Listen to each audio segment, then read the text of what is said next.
selesai. Kepada Bapak Guru ucapkan salam. Assalamualaikum warahmatullahi wabarakatuh. Waalaikumsalam warahmatullahi wabarakatuh. Apa kabar anak-anak semuanya? Alhamdulillah baik. Mudah-mudahan kesempatan kali ini Allah Subhanahu wa taala selalu memberikan kesehatan kepada kita semuanya sehingga kita bisa mengikuti ataupun melaksanakan salah satu kewajibannya menuntut ilmu ataupun belajar di madrasah ini ataupun di pondok pesantren ini. Baik anak-anak semuanya, kita akan masuk kepada pembelajaran kita pada kesempatan kali ini. Sebelumnya minggu pertemuan yang lalu kita membahas tentang kemulasaraan. Kita tanya amati dengan Sesama. Oke, ya. Kita lihat apa perintahnya. Oke. Silakan masing-masing kelompok yang minggu lalu sudah saya bagikan kelompoknya. Ada kelompok 1, ada kelompok 2, ya. Silakan bergabung dengan kelompoknya, kemudian amati gambar dan materi yang sudah saya sampaikan. Berarti dilihat dari materi dan juga bisa lihat di layar yang tersedia. Paham? Perintahnya paham? Oke, silakan masuk kepada kelompoknya masing-masing untuk mengamati ataupun mendiskusikan gambar tersebut. Setelah itu nanti materinya juga dibaca. Setelah materi dibaca nanti masing-masing perwakilan kelompoknya untuk mempresentasikan ke depan. Silakan.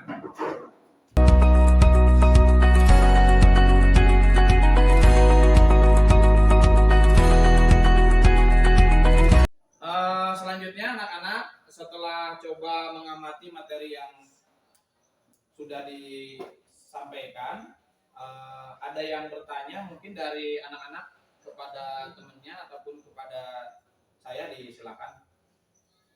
Ya, silakan Ananda Marisa. Assalamualaikum warahmatullahi wabarakatuh. Waalaikumsalam warahmatullahi wabarakatuh. Saya perwakilan dari kelompok 1 ingin bertanya kepada teman-teman kelompok 2. Apa yang terlintas dari pikiran kalian dari gambar yang ada di depan? Sekian dari saya. Wassalamualaikum warahmatullahi wabarakatuh. Silakan kelompok 2 untuk menjawab pertanyaan yang diajukan dari kelompok 1. Silakan untuk kelompok 2. Assalamualaikum warahmatullahi wabarakatuh. Saya akan menjawab pertanyaan dari kelompok 1. Gambar yang pertama yaitu rupiah. Yang kedua memberikan zakat fitrah dalam bentuk makanan pokok. Yang ketiga ada zakat fitrah. Gambar yang kedua pendistribusian zakat. Gambar yang ketiga macam-macam mustahik. Gambar yang keempat pendistribusian zakat. Cukup sekian dari saya. Wassalamualaikum warahmatullahi wabarakatuh. Selanjutnya kita akan masuk kepada presentasikan dari masing-masing dari kelompok 1, kelompok 2 terkait materi yang sudah dipelajari. Kita coba dari kelompok 1 dulu ya.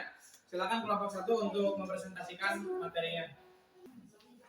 Assalamualaikum warahmatullahi wabarakatuh. Waalaikumsalam warahmatullahi wabarakatuh. Berdirinya saya di sini akan mempresentasikan hasil dari diskusi kelompok 1 tentang pengertian zakat. Terkait dengan pengertian zakat terbagi ke dalam 2, yaitu menurut bahasa dan menurut istilah. Zakat menurut bahasa adalah berasal dari kata zakat, yaitu suci, baik, berkah, tumbuh dan berkembang. Sedangkan menurut istilah adalah harta yang wajib dikeluarkan kepada orang yang berhak menerimanya yang telah memenuhi persyaratan yang telah ditetapkan. Adapun dalil tentang zakat terdapat dalam Quran surat At-Taubah ayat 103 yang berbunyi, A'udzubillahi minasyaitonirrajim. Bismillahirrahmanirrahim.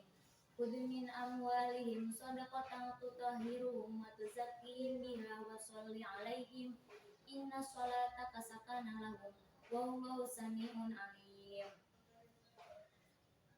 Selanjutnya hukum mengeluarkan zakat adalah wajib ataupun fardhu ain. Selanjutnya contoh dari zakat kita ambil dari tolong menolong. Contohnya dalam tolong menolong, ketika ada teman kita yang sedang sakit, kita menolongnya, merawatnya, memberi obat. Demikian itu hasil dari diskusi kami. Cukup sekian. Assalamualaikum warahmatullahi wabarakatuh. Waalaikumsalam. Berikan aplaus, berikan tepuk tangan. Oke, sedikit saya menguatkan materi yang berkaitan dengan zakat tadi yang disampaikan oleh kelompok 1 dan juga kelompok 2. Zakat secara pengertiannya terbagi menjadi 2. Yang pertama secara bahasa, yang kedua secara istilah. Secara bahasa yaitu zakat berasal dari kata zaka yang berarti suci, ya, kemudian baik, kemudian berkah dan makna ini, ya, ini yang diambil dari secara bahasa. Ataupun secara istilahnya, harta yang wajib dikeluarkan kepada orang yang berhak menerimanya. Siapa orang yang berhak menerimanya? Dalam hal ini mungkin disebut dengan mustahik, ya. Mustahik, orang yang berhak menerimanya dengan ketentuan ataupun dengan syarat yang telah ditetapkan. Nah, ini pengertian dari zakat. Kemudian hukum zakat, ya, hukumnya adalah fardu ain ataupun wajib. Sedangkan kaitan dengan dalil ini tertuang dalam Al-Qur'an surat At-Taubah ayat 103. Hud min amwalihim shadaqatan tutahhiruhum wa tuzakkihim. Ini yang menjadi garis besarnya sini. Jadi apa yang disampaikan dalam Quran surat At-Taubah ayat 103 itu, ambillah zakat dari sebagian harta mereka. Artinya apa, anak-anak? Harta yang kita punya, harta yang kita miliki, itu kita masih ada hak harta untuk orang lain. Maka semestinya zakat itu mesti dikeluarkan. Tujuannya untuk ngapain zakat kita dikeluarkan? Terkait dengan zakat fitrah ataupun zakat hartanya, ya. Dengan zakat itu membersihkan ataupun mensucikan diri, ya. Dan berdoalah untuk mereka, sesungguhnya doamu itu menumbuhkan ketentraman. Orang yang mengeluarkan zakat, orang yang berbagi dengan hartanya, paling tidak tumbuh dalam jiwanya itu sebuah ketenangan, sebuah ketentraman. Nah, itu yang disebut dengan zakat.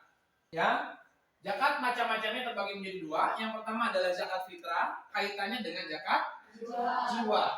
Maaf. Nah, ini zakat jiwa. Kemudian yang kedua adalah zakat mal, kaitannya dengan zakat harta. Zakat fitrah adalah zakat yang diwajibkan atas setiap jiwa, baik itu laki-laki maupun perempuan. Dia seorang muslim, ya. Mesti dia mengeluarkan zakat. Kapan waktu zakat dikeluarkan, zakat fitrah? Kapan? Nah, dilakukannya pada bulan Ramadan hingga menjelang sholat Idul Fitri. Kaitan dengan zakat mal, ya, zakat harta.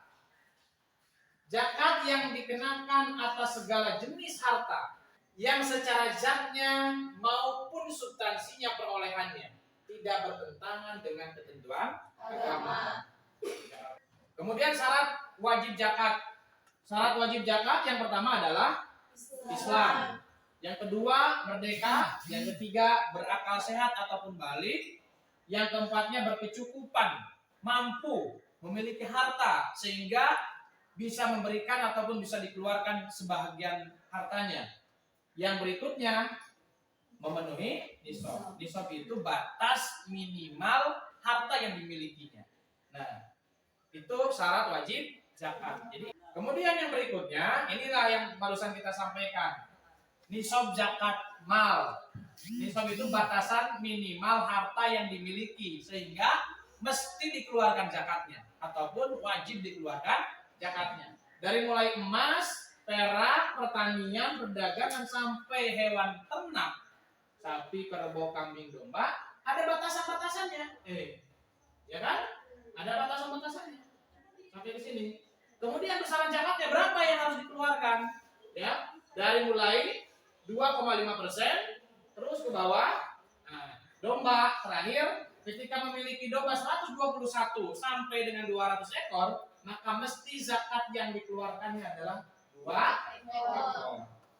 Kemudian terkait dengan zakat fitrah, ya, zakat fitrah itu sepakat para ulama-ulama ahli fikih bahwa jumlah zakat fitrah yang mesti dikeluarkan adalah 2,5 sampai dengan 3 kilogram untuk kehati-hatian dalam melaksanakan zakat fitrah. Selanjutnya tentang mustahik. Mustahik itu tadi orang yang berhak menerima zakat. Siapa di antaranya? Yang pertama adalah ada fakir. Golongan fakir. Siapa yang disebut orang fakir itu? Orang yang tidak bisa memenuhi kebutuhan pokoknya untuk sehari-hari. Karena kenapa? Karena sudah tidak bisa berusaha lagi ataupun tidak kuat. Miskin. Orang miskin itu orang yang sudah berusaha ataupun bekerja, dia melakukan ikhtiar gitu, ya, tetapi hasilnya tidak ataupun kurang mencukupi lah, ya. Itu yang disebut dengan miskin. Kemudian amil. Kita paham amil ini adalah pengelola zakat. Ya, mengumpulkan zakat dari para muzaki dikumpulkan pada amil. Kemudian didistribusikan lagi, dibagikan lagi kepada para mustahik. Itulah tugas amil. Yang selanjutnya mu'alaf, orang yang baru masuk Islam. Yang berikutnya ada hamba sahaya, kemudian gorimin, kemudian fisabilillah, kemudian ibnu sabil ataupun musafir gitu. Musafir ataupun ibnu sabil. Yang terakhir ini hikmah zakat anak-anak. Yang pertama adalah mendapatkan ridha Allah dan mendapatkan rahmat, kemudian membersihkan harta, menunaikan kewajiban kepada sesama, kemudian memelihara harta lebih barokah ataupun terhindar dari penipuan, dan wujud syukur kepada Allah Subhanahu wa taala atas harta yang kita miliki. Nah, terakhir anak-anak yaitu evaluasi pembelajaran. Silakan dikerjakan materi ini ya terkait dengan materi yang sudah kita pelajari barusan ataupun saat ini ya. Silakan kerjakan kemudian nanti dikumpulkan untuk Bapak nilai. Paham? Silakan dikerjakan. Terakhir, jangan lupa selalu berdoa kepada Allah untuk diberikan kelancaran dan kemudahan dalam menuntut ilmu, dalam belajar. Tak lupa ilmu yang pernah kita pelajari saat ini ataupun sebelumnya untuk bisa diamalkan dalam kehidupan sehari-hari, karena ada pepatah syair, al ilmu bila amalin asyajarin bila samarin. Ilmu tidak diamalkan seperti layaknya pohon tidak berbuah. Kurang lebihnya mohon maaf. Saya akhiri dengan sama-sama membaca doa kafaratul majelis.